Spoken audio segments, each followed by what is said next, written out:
આજે તો આપણે પિઝા બનાવવાનું હું દાજી ગઈ. જય શ્રી રામ. હું આપની પલ્લુ જેલુના નવા વિડીયોની અંદર આપ બધાનું હાર્દિક સ્વાગત છે. તો ફાઇનલી આજે આપનો સુખનો સુરત ઉગી જ ગયો તો, કારણ કે આપણે બનાવવાના હતા પિઝા બનાવવા માટે આપણે બધું રેડી કરી નાખ્યું, શાકભાજી ને વેજીટેબલ ને સોસ ને આન તેન. પતિદેવને કીધું કે હવે તમે લઈ આવો બેઝ આવી ગયા ને આપણે રસોડામાં મસ્ત મજાનું રેડી કરી નાખ્યું ને આપણે હવે બનાવવાના છે પિઝા બનાવી નાખું ને ત્યાં લાગી તમે જરાક મારો સિનેમેટિક શોટ એન્જોય કરી નાખો. 2, 3,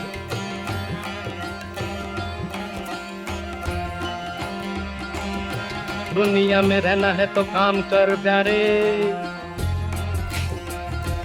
हाथ जोड़ सबको सलाम कर प्यारे. दुनिया में रहना है तो काम कर प्यारे, हाथ जोड़ सबको सलाम कर प्यारे, वरना ये दुनिया जीने नहीं दे, पीने नहीं देगी, खेल कोई नया तुमको शाम कर प्यारे. ગાઈસ આપણા પિઝા બનીને રેડી થઈ ગયા હતા ને હવે આપણે વારો આવ્યો તો એસી ઓવનમાં એને જુગાડ કરીને શેકવાનો. મસ્ત મજાનો પિઝા શેકાઈ ગયો. મારા મોઢામાંથી તો પાણી આવવા માંડી ગયું, પણ કારણ કે પેલા આપણે દેવું જોશે પતિદેવને ખાવા.